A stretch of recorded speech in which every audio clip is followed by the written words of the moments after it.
कोलकाता येथे आरजीकर हॉस्पिटल येथे शिकाऊ डॉक्टरवर झालेल्या निर्गुण अत्याचार आणि खून प्रकरणी संपूर्ण देशात निषेध व्यक्त केला जातो आहे। याचाच एक भाग म्हणून नवजागरण मनीषी व क्रांतिकारी समिती अमरावतीच्या वतीने स्थानिक राजकमल चौक येथे या घटनेचा जाहीर निषेध करण्यात आला। तसेच या संदर्भात पीडितेला न्याय देण्याचे आवाहनही करण्यात आले।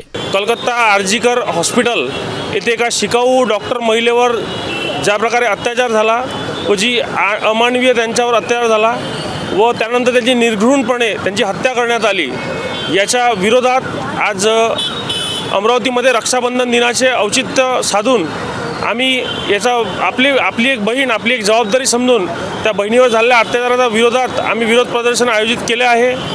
सर्व जनतेला याच्या माध्यमातून एकच आवाहन करतो की आपल्याला समाजामध्ये जगत असताना दैनंदिन जीवनात या सगळ्या गोष्टी ज्या घडत आहे, महिलांवर जे वाढते अत्याचार आहे, याच्या विरोधात सर्व जनतेने एक होणे फार गरजेचं आहे। जनता जोपर्यंत एकमेव एकजूट होणार नाही तोपर्यंत कुठलंही शासन प्रशासन आपल्याला वाचवू शकणार नाही। जनतेच्या सामूहिक जनआंदोलनाच्या माध्यमातूनच कुठलाही प्रश्न सुटू शकतो।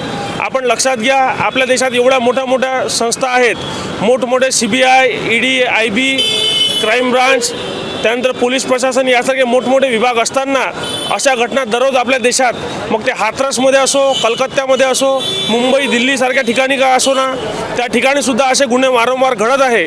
यावर कुठेतरी अटकाव आणण्यासाठी जनतेने जनआंदोलनाच्या माध्यमातूनच या सगळ्याचा तोडगा काढावा असे सर्व जनतेला आव्हान या माध्यमातून आज करण्यात आले आहे। नवजागरण मनीषी व क्रांतिकारी स्मरण समितीचा एक सदस्य म्हणून आपल्यासमोर सर्वांना आवाहन करतो की जनतेने या अशा प्रकारचे जे गुन्हे घडत आहे आपल्या देशात, जे अत्याचार अमानवीयपणे या देशातल्या महिलांवर घडत आहे,